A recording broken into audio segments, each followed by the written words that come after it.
여러분의 아침을 함께합니다. 94.5MHz YTN 뉴스 FM 신율의 출발 새아침.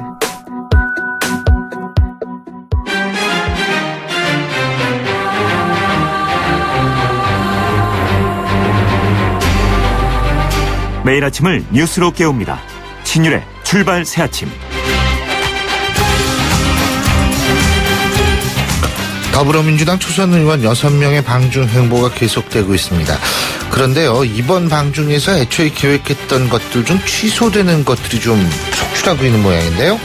우선 어제 도착하자마자 김장수 주중대사와의 면담이 계획돼 있었는데 이것이 취소가 됐고, 오늘 아침 역시 김장수 대사와의 조찬 만남이 있었다고 하는데 이 역시 취소된 모양입니다. 그리고 현지 우리 기업인들과의 만남도 취소됐다고 하는데, 지금 대사와의 만남이 취소된 것을 두고서 의원 측과 대사관 측의 말이 좀 다르죠. 대사관 측은 취소 이유를 의원들 측으로 돌리고 있고, 의원 측은 대사관 쪽으로 돌리고 있는데 과연 이런 현상이 왜 벌어지고 있는지 모르겠습니다. 오늘은 중국 정부의 싱크탱크 연구원들과의 만남이 예정되고 있다고 합니다. 의원들은 민간학자들의 만남이다 이렇게 얘기를 하고 있는데, 과연 중국에서 순수한 민간학자라고 볼 수 있는 이들이 있는지, 여기에 대해서도 좀 이견들이 많죠. 어쨌든 문제없이 잘 만나고 돌아오길 바랄 뿐입니다. 이거 무슨 서커스 보는 것도 아니고 그냥 조마조마하는 마음을 금하지 못하는 이유, 과연 왜 그럴까요? 자, 그 몫은 청취자 여러분의 몫으로 남겨두겠습니다. 신율의 출발 새 아침, 오늘 순서 시작합니다.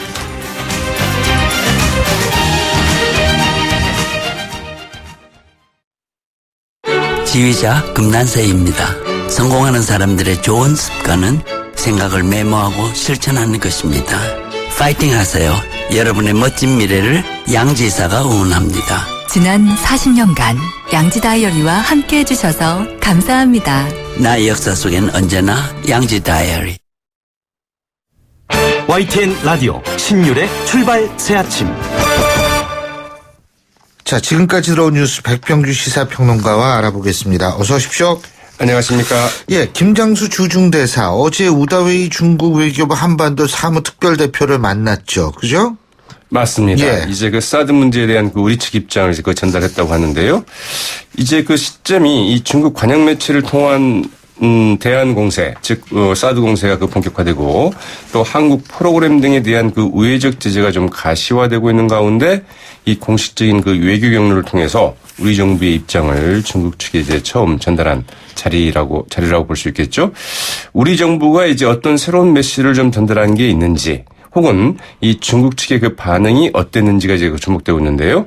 우리 측은 일단 그 사드 배치에 대한 우리 정부의 그 기본 입장을 전달을 했고요. 다시 좀 재확인을 했다고 하죠. 이 북한의 그 최근 그 노동미사일 발사 등에 대한 그 대북 공지의 필요성을 이제 전달하는 것으로 알려졌습니다.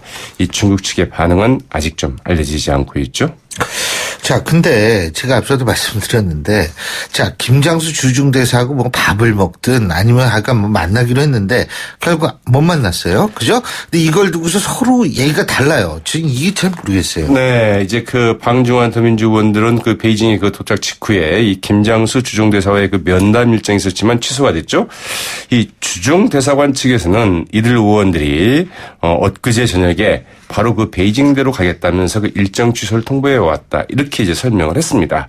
반면에 그 더민주 의원 측은 이 면담도 주중대사관에서 먼저 그 제안해 왔고, 이 취소도 이 주중대사관 측에서 먼저 하려왔다, 이렇게 이야기를 하고 있는데요. 정말 이런 점에서 좀 갑갑해요. 뭐 이런 게 뭐 이렇게 이야기가 다를 수 있는 사안인지. 글쎄, 이게 네. 왜 이렇게 말이 달라요? 주중대사관에서 취소를 하든 아니면 의원들이 하든 그냥 그건 딱 하나가 돼야 되는데. 글쎄 말이에요. 이런 데에서 이제 서로 이렇게 이야기가 달리 나온다는 게 정말 그 이해가 참 신기해요. 예. 근데 어쨌든 베이징대에 가서 베이징대 교수들을 만났다 그러죠. 네, 그 더민주 의원들 상당히 그 조심스러운 행보를 이제 어제 보였다고 하죠. 이 베이징대 교수들과의 만남에서 이 북핵으로 인한 그 한반도 안보의 그 특수 상황을 이제 강조를 했고, 이 사드 문제로 인해서 그 오랫동안 쌓아온 그 양국 관계가 그 손상되지 않도록 함께 노력해야 된다, 이런 좀 언론적인 입장을 이제 그 중국 측에 전달을 했다고 합니다. 이 베이징대 교수들의 이제 그 발언이 사실은 좀 주목이 되는데요.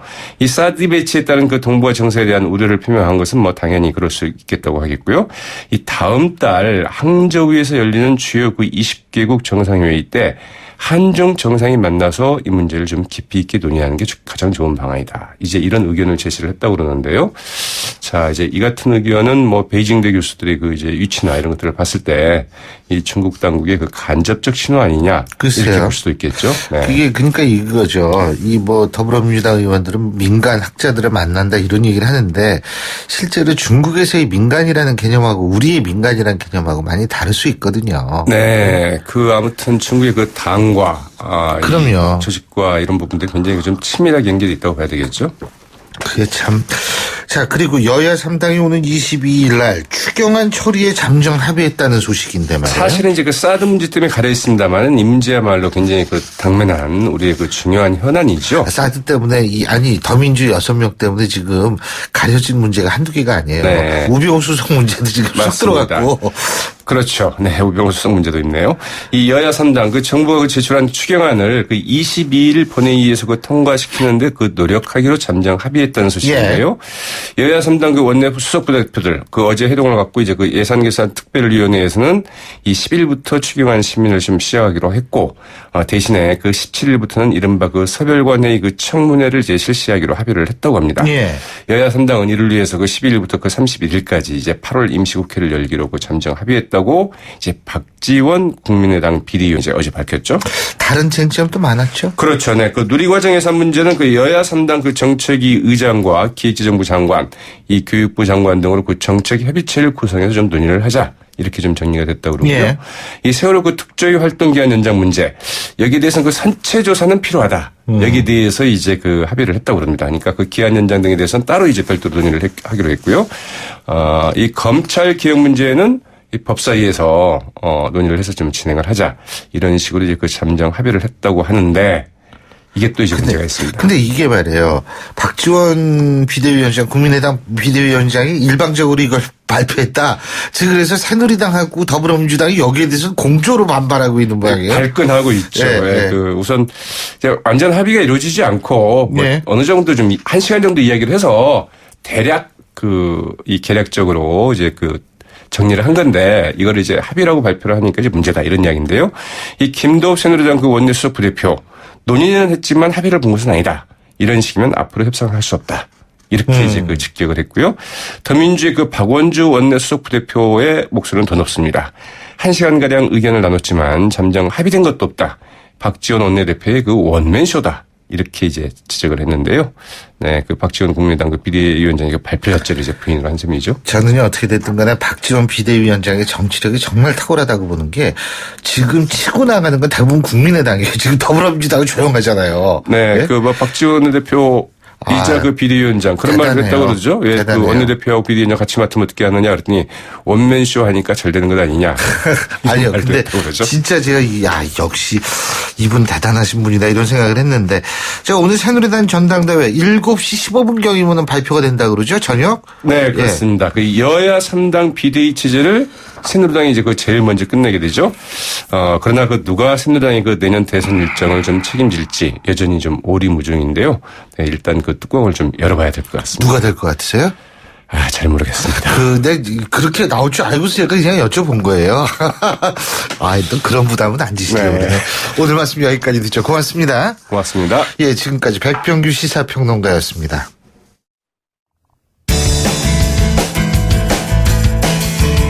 여러분은 지금 FM 94.5MHz로 방송되고 있는 신율의 출발 새 아침을 듣고 계십니다. 의견 주실 분은 짧은 문자 50원, 긴 문자 100원의 이용료가 드는 휴대전화 문자 메시지 우물정 0945번으로 의견 남기실 수 있습니다.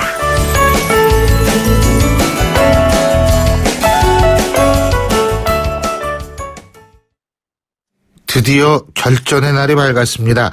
방금 말씀드린 대로 오늘 새누리당의 차기 지도부가 선출됐는데요. 자, 제가 앞서 말씀드렸지만 지금 우리가 예상 시각으로는 저녁 7시 15분경이면 아마 누가 당대표가 되는지 알 수 있을 것 같습니다. 자, 근데 이 막판까지 안개 속이라는 분석도 많은데 새누리당 홍문정 의원 연결해서 자세한 입장을 들어보겠습니다. 홍 의원님 안녕하십니까? 네, 안녕하세요. 홍문정입니다. 홍 의원님. 네. 나가시려고 그랬는데 안 나가셨잖아요. 예? 이거 바라보시면 좀 기분이 어떠세요? 착잡하지 않으세요? 뭐 잘 됐으면 좋겠다는 생각이 들고요. 예. 여러 가지로 만감이 교차합니다. 그죠? 예. 그럴 것 같으세요. 근데 지금 어떻게 보세요? 누가 유리하다고 보십니까? 친박계 쪽이 지금 뭐 대의원이나 이런 쪽으로 더 많지 않나요? 뭐 전체적으로 봐서는 좀 더 많다고 볼 수 있는데요. 예. 그 많은 분들이 말씀하시는 것처럼 지금 이른바 친박 후보라고 일컫는 분들이 세 분 아닙니까? 예. 물론 뭐 조금씩 다 그 입장은 좀 다릅니다만은 그래서 그 친박이 더 많긴 한데 표를 가져가는 사람들이 세 사람이나 되다 보니까 또 그 주호영 의원이 아주 드라마틱하게 그 비박계 단일 후보로 이렇게 등장하는 바람에 이 선거가 아주 그 한참도 내다볼 수 없는 그런 선거가 된 것이 아닌가 그런 생각이 듭니다. 근데요, 제가 한 가지 여쭤볼게. 주호영 의원이 비박 확실하다고 보세요? 글쎄요.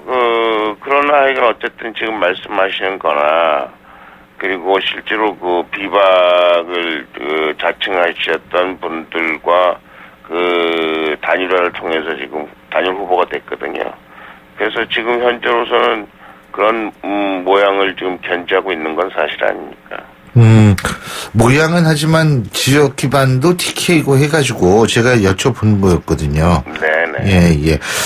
근데 주호영 의원이 어제 오세훈 시장하고도 만난 모양이에요. 그죠? 예, 그런 걸로 알고 있습니다. 예. 근데 이게 뭐 영향력이 있을 거라고 보십니까? 그래도 뭐 또 오세훈 시장이 그래도 대통령 후보 중에 한 사람으로서 그 당원들의 그 지지를 그래도 받고 있거든요. 예. 그래서 뭐 전혀 영향력이 없다 이렇게 볼 수는 없지 않겠습니까? 근데 이 부분은 제가 참 중요한 것 같은데 김무성 전 대표가 이런 얘기했습니다. 비주류 단일 후보인 주호영 의원이 당대표가 되는 게 국민에 대한 예의다. 어떻게 보십니까? 그런 얘기 했다고 들었는데요. 예. 좀 아쉬운 점이 있어요. 그래도 당의 그 전 대표이셨고 예. 지금 대권 후보로서 그 새누리당 내에서 유력한 그 대권 후보 중에 한 분 아니시겠습니까? 예. 그래서 그분 입장에서 보면 어느 누가 돼도 우리 당을 좀 잘 이끌어갔으면 좋겠다. 이런 취지에서 말씀하셨으면 더 좋지 않았을까 하는 아쉬움이 있네요.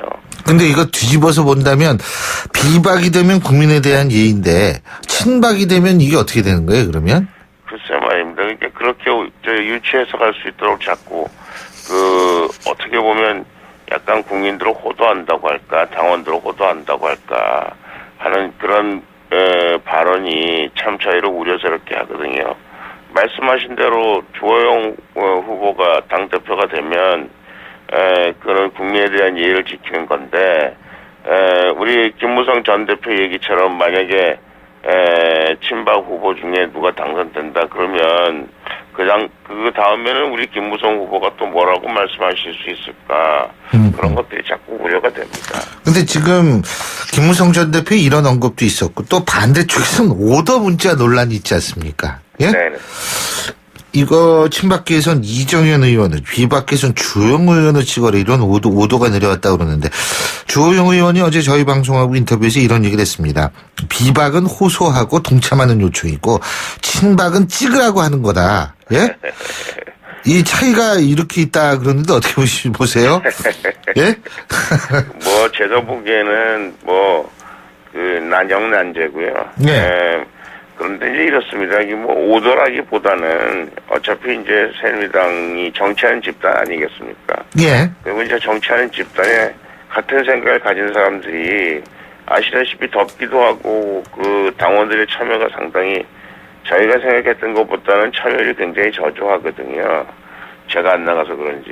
예, 맞아요. 저도 그 얘기 하려고 그랬어요. 예. 그래서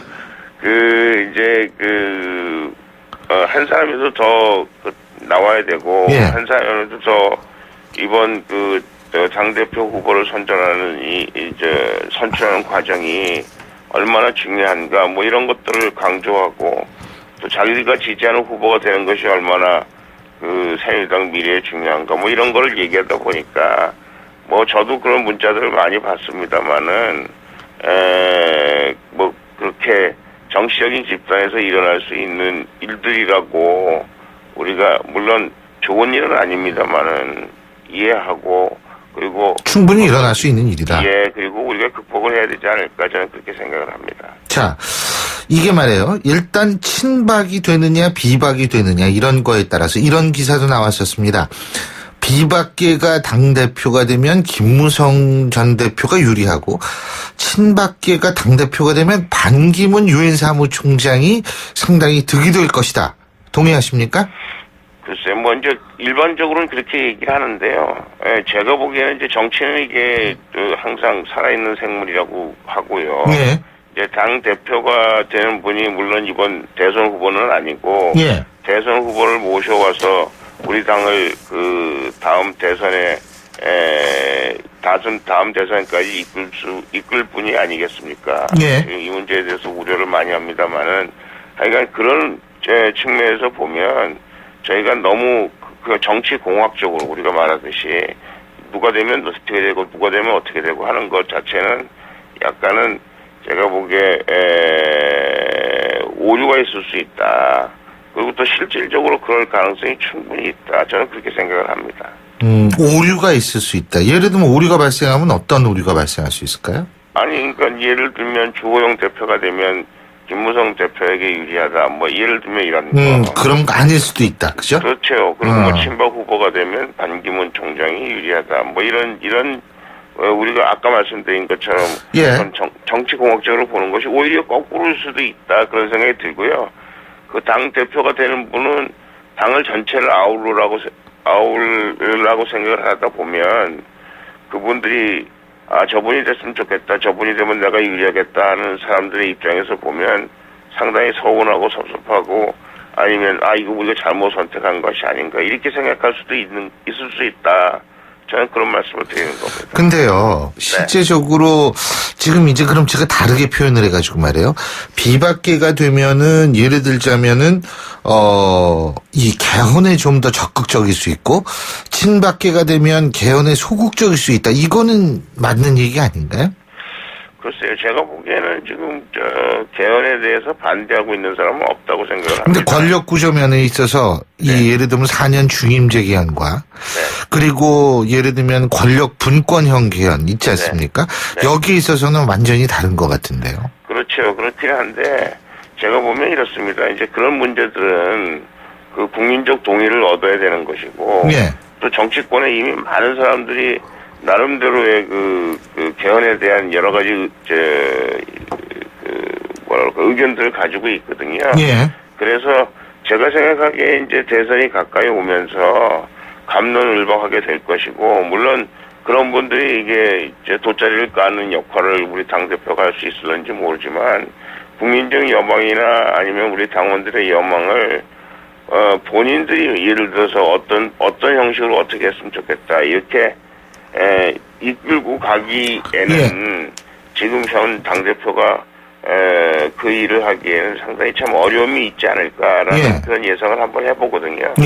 그래서 이 문제가 예를 들어서 아젠다로 이렇게 떠오르는 순간 수많은 사람들이 수많은 얘기를 할 수 있고 또 당대표 입장에서는 그걸 어떤 일정한 방향으로 아니면 일정한 시기로 이끌고 가는 것이 제가 보기에는 그렇게 쉬운 문제가 아닐 것이다라는 생각을 한번 해봅니다.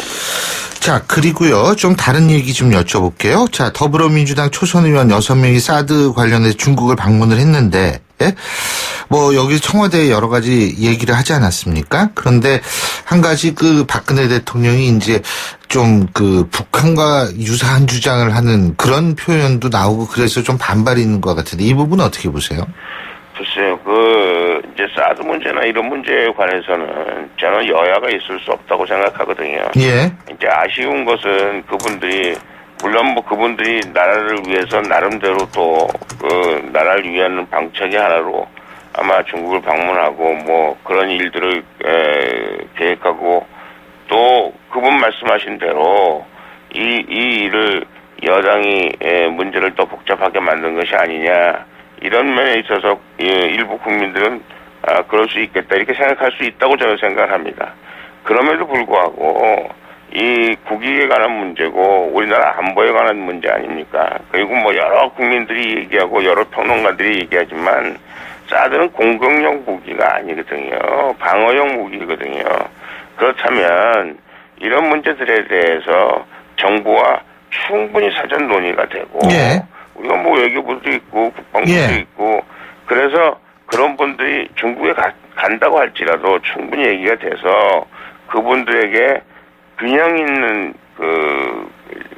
대한민국 예. 국민들의 의견 또 정부의 입장 이런 것들을 말씀하실 수 있었으면 좋지 않았을까. 예. 지금 뭐 완전히 황구시보에서 예. 대한민국에 무슨 한류 스타가 등장한 것처럼 예. 뭐 지금 일종의 난리를 치고 있고 또 예. 정치적으로 그분들이 본인들이 그렇게 원할까는 원하지 않고 예. 지금 중국에 의해서 이용당하고 있는 거 아닌가라는 생각이 들어서 아쉬운 점이 많이 있습니다. 예. 아니, 제가 여쭤본 거는 박근혜 대통령이 야일부에서 북한과 맥락이 같은 주장을 한다. 이런 얘기를 했는데 이 부분 어떻게 보시냐. 간단하게 좀 말씀해 주세요. 시간 말이 안 되는 거죠. 어떻게, 본인의 입장들을 이렇게 더, 입장을 더 내세우기 위해서 대통령 말씀을 그렇게 말씀하시는 것은 제가 보기에는 약간 문제가 있다. 뭐 이렇게 저는 생각을 안 할 수가 없습니다. 예, 잘 알겠습니다. 오늘 말씀 잘 들었습니다. 고맙습니다. 예, 고맙습니다. 예, 지금까지 새누리당 홍문종 의원이었고요. 신율의 출발새 아침 1부 순서 여기서 줄입니다. 잠시 뒤 2부에서 뵙겠습니다. 이정길입니다. 100세 시대 면역력만큼 중요한 게 있을까요? 전 록피드로 면역 관리를 합니다.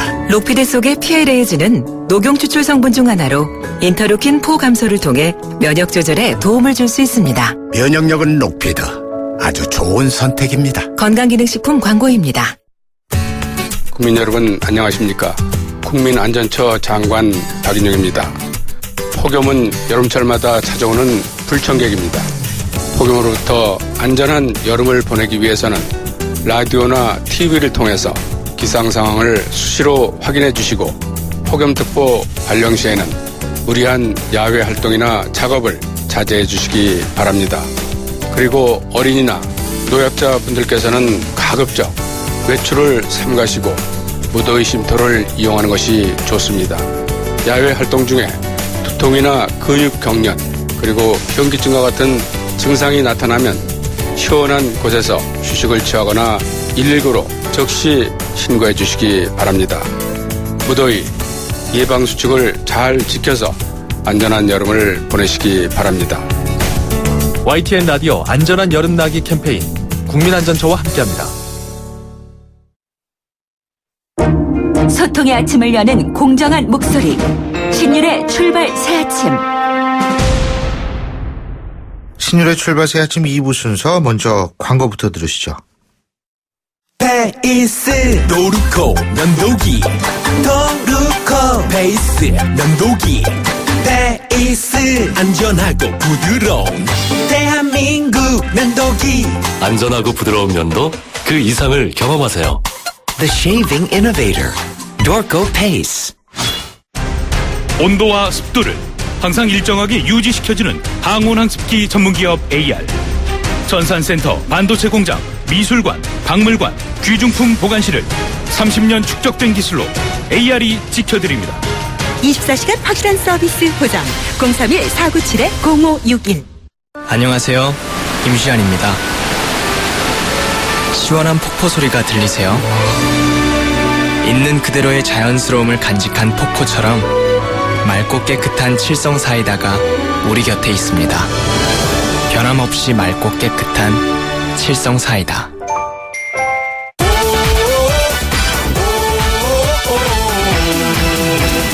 오산과 동탄을 함께 누리지요. 초중고교가 가깝지요. 실속 조건에 놀라지요. 오산의 중심에서 동탄까지 누리는 스마트한 선택. 오산 센트럴 푸르지오 8월 오픈. 푸르지오 대우건설. 크리네어 테크. 크리네어 테크 집중기 주물 작업 연마 작업 페인트 작업 분진가스 냄새 연기 작업장 분진. 이 세상에 못 없애는 분진이 어딨어. 크리네어 테크 집중기가 다 잡아줍니다. 예! 크리네어 테크. 크리네어 테크 집중기. 아, 저 선수 200만 원이 생겼어요. 좋은 일 미래 투자할 도로에 찬스네요. 그럼 크라우드 펀딩을 해야죠. 투자한 돈도 키우고 유망 기업을 키우는 보람도 남다르거든요. 크라우드 펀딩이요? 누가 잘하나요? 기업을 잘 아니까 크라우드 펀딩은 IBK 투자증권이죠. 원금 손실에 유의하세요. 세상에 없던 자동차 전시장이 온다. 제규어 랜드로버 공식 딜러 KCC 오토모빌 서초 전시장 그랜드 오픈. 지상 8층 지하 2층의 대규모 전시장 KCC 오토모빌 서초 전시장에서 완벽에 가까운 특별함을 만나세요. 분당, 일산, 원주, 제주, 성남, 서초, 양재 네트워크 운영 중. 주원이 전하는 마운티아의 소리. 오늘은 풀벌레들의 합창입니다. 벌레도 자연도 친구가 되는 캠핑. 마운티아 캠핑 용품이 있어 캠핑이 더 쉽습니다. 어디를 가든 무엇을 하든 산이 만든 아웃도어 마운티아. 잇몸이요. 괜찮다가 피곤하면 또 들뜨고. 그래서 전 인사돌 플러스 시작했어요. 염증에 좋은 생약성분을 더해서 차이가 느껴지는 거죠. 너무 편해졌어요. 홍은희 씨도 잇몸이 좋아졌습니다. 붓고 시리고 피날 때 인사돌 플러스. 인사돌 플러스. 어쩜 이렇게 좋아지죠? 편안해진 잇몸의 차이를 느껴보세요. 예, 화요일 아침입니다. 오늘 아침 어제보다 훨씬 조금 선선합니다. 바람이 불거든요. 자, 지금 화요일 아침 7시 39분 44초 지나고 있는데요. 교통 상황 알아볼까요? 김미란 캐스터. 네, 신율의 출발새 아침 교통정보입니다. 먼저 도심 다산로 청구역에서 버티고개역 구간 약수역 8번 출구 앞에서 상수도간 파요로 전 차로를 막고 복구 작업을 하고 있습니다. 방면 차로를 나눠서 통행시키고 있으니까 도로 이용에 참고하시기 바랍니다. 내부순환로 성수대교 방면 홍지램프부터 정릉터널까지 속도가 내려가 있습니다. 반대 성산대교 쪽으로도 이제는 국민대 램프부터 정릉터널 지나는 데는 30km 서행 입니다. 올림픽대로 하남 방면 가양대교에서 청산대교 구간 고장 차량 처리 작업은 조금 전에 끝났습니다. 다만 여파로 방화대교부터 성산대교까지 밀리고 있으니까 참고하시기 바랍니다. 신율의 출발새 아침 교통정보였습니다. YTN 라디오 신율의 출발 새 아침. 더불어민주당 6명의 초선 의원 지금 중국 가 있죠. 저희가 계속 말씀을 드렸는데 자 어쨌든 이 부분이 어떻게 전개될지 사실상 이 부분이 어떻게 전개되느냐에 따라서 더불어민주당의 전당대회도 영향을 미칠 것이라는 분석 나오고 있는데요. 자 이런 부분에 대한 입장 한번 들어보겠습니다. 더불어민주당 전혜숙 의원 전화 연결합니다. 안녕하십니까? 안녕하세요. 예. 늦게나마 축하드립니다. 아유, 감사합니다. 제가 그때 예전에 전 의원님 한번 뵀을 때는 참 열심히 노력하셨는데 네. 잘 됐습니다. 예. 네, 저도 반갑습니다. 예. 이 사드 방중 말이에요. 네. 지금 말들이 많은데 어떻게 보십니까? 예.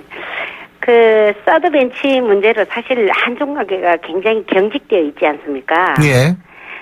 이런 경직된 한중 관계를 풀기 위해서는 청와대 정부뿐만 아니라 여야 모두 채널이 가동되어야 하느냐 하는 것이 야당 의원들의 걱정입니다. 아시다시피 중국은 이미 우리 경제의 최대 교육 상대국이지 않습니까? 그런데 언론 보도를 통해서 알고 있는 것처럼 중국이 다방면에 한국 제재를 하고 있죠. 예. 이 경직된 것을 국민 누구나 나서서 풀어야 되는데 여기서 이 6분 의원님들이 대표적으로 자기들이 그걸 풀기 위해서 나갔다. 저희 야당에서는 그것을 그렇게 보고 있습니다. 그런데요. 그분들이 풀기 위해서 나갔다고 말씀하셨는데 일단 이분들이 초선 의원들이시고 정치적 경험이 그렇게 많지가 않다라는 얘기는 결국 뭐냐면 예를 들면은 외교적 경험도 굉장히 일천할 수밖에 없다. 특히 이분들 중에 치과의사 하셨던 분도 있고 학원 원장 하셨던 분도 있고 광고 홍보 전문가도 있고 그리고 이 증권업계 전문가도 있고 이런 분들이거든요. 김영호 의원 빼놓고 대부분이. 그러니까 초선에다가 지금 2-3달밖에 안 되신 분들 물론 2-3달이 됐다 그래도 과거에 외교 쪽에 쭉 했다 그러면 전혀 문제 없어요. 하지만은 일단은 다른 거 하다가 일단 정치를 했으면 그래도 조금 재선 이상은 좀 돼야 되는 거 아니냐 이런 얘기가 나올 수도 있는 거거든요. 어떻게 보세요? 그래서 이제 혹시나 중국에 이용당하는 거 아니냐는. 뭐 이용도 당하고, 예, 뭐 소기의 목적이 그런 거라면은 제대로 그 목적을 달성할 수 없는 거 아니에요? 이런 얘기죠. 예. 예. 그런데 사실 이분들이 만나는 게 중국 정부 당국자가 아니에요. 중국 대학교 예. 교수들하고 교민들, 중국 내 특파원일 뿐이거든요. 예. 그래서 그것을 너무 크게 정치적인 그런 공세로 이렇게 몰고 가는 필요는 없지 않나 저는 그렇게 당내에서는 생각하고 있고요. 오히려 그 부분에 대한 주의 조치는 아마 원내대표 차원에서 좀 했는 걸로 저는 알고 있습니다. 네. 그리고 미국과 한국이 사실 이 통합 방위 체계 속에서 미국이 사드 배치를 요구를 한 상태이지 한국이 그 필요에 의해서 사드 배치를 요구한 상황은 아니지 않습니까? 그래 이런 상황이라면 대통령은 또 이렇게 야당 의원들이 나간 것을 탓하기보다는 야당과 또 국민과 소통해야 되는 것이 아닌가 이런 생각을 하고 있습니다. 저는. 예. 그래서 이게 사실 조금 더 경험이 많으신 분들이 나갔으면은 오히려 이런 얘기가 덜 나오지 않았을까 이런 생각이 저는 드는데. 많은 분들이 나갔으면 또 정부 당국자를 만나야 되죠. 사실은. 근데요. 예. 지금 이제 오늘 아침 중앙일보 단독으로 나온 일면 기사인데 예. 중국이 사드를 반대하는 것이 뭐냐면 등펑3 때문에 그렇다는 거거든요. 예. 그러니까 등펑3가 지금 떵사호, 퉁화, 이런 쪽에 전부 배치가 돼 있고, 이것이 괌, 오키나와 주한미군이 사정권이 있는데, 사드 때문에 이것이 걸릴 수가 있다. 그래서 반대한다라는 지금 단독 보도가 나왔는데, 자, 이런 측면에서 본다면, 사실은 중국의 어떤 그런 반발이라는 것도 우리가, 상당히 좀 다르게 또 바라봐야 되는 것 아닌가라는 논리도 가능하지 않을까요? 그렇죠. 여러 파트에서 하지만, 그런데 우리가 지금 현재 저는 서희의 예. 그 외교 안보에 대한 예. 외교가 지금 슬기로운 그런 태도가 지금 필요한 시점이라고 생각합니다. 사실은 우리가 한국과 러시아와 미국의 이 서로 상충된 이해관계 속에서 한국에 가장 필요한 이익을 찾아야 되는 상황이잖아요. 예. 이 상황에서 우리가 지금 북한이 미사일 한 대를 쏠 때마다 사실은 우리는 북핵을 해결하기 위해서 북한을 사실 좀 이렇게 몰아서 북한을 외롭게 만들어야 되겠잖아요. 예. 북한 고립이 북핵 문제의 가장 큰 해결 같으면 우리는 중국과 어떤 것은 손을 잡고 북한을 더 고립시켜야 되는 것이 우리의 최대의 문제 해결의 관건이란 말이에요. 예. 그런데 사실 이게 북한이 미사일을 쏠 때마다 우리는 사드 문제로 떠들고 그러게 되면 중국하고 우리는 더 멀어지고 알겠습니다. 러시아로 멀어지고 이런 상황에서 예. 이 문제를 누군가는 해결하기 위해서 돌파구를 찾을 필요가 있는 거죠. 자, 그게 전초 기지로 저는 같다고 생각하고 그 문제를 너무 침소봉대할 필요는 없다 이렇게 생각합니다. 알겠습니다. 예. 자, 이 당내 얘기도 좀 여쭤봐야 되기 때문에 시간 관계상 우리 전해식 의원께서는 손학규 전 대표와 좀 가까우신 분으로 알려지고 있는데 자, 복귀 시점은 어떻게 잡아야 된다고 보세요? 저희가 이제 전당대회 끝나면 예. 당이 이제 대선 체제로 가야 하잖아요. 예. 예. 근데 이제 그렇게 하면 우리가 사실은 집권을 해야 그 야당이 힘이 생기는 거고 예. 우리 정권 창출이 목표지 않습니까? 예. 그런데 그 수권 정당의 모습을 국민에게 보여야 되는데 예. 그렇게 하기 위해서는 우리 대선 후보군이 좋은 후보군이 많을수록 국민들이 우리를 좋아할 수 있잖아요. 예. 예. 그래서 저는 손학규 전 대표 같은 분은 그 국민 눈높이에 맞는 신뢰할 수 있는 정치인으로 평가받고 있는 걸로 제가 알고 있습니다. 예. 이런 분이 야권 대권 주자로 나오시면 당의 이미지 개선은 물론이고 야권 통합에 큰 도움이 될 거라고 생각하는데 예.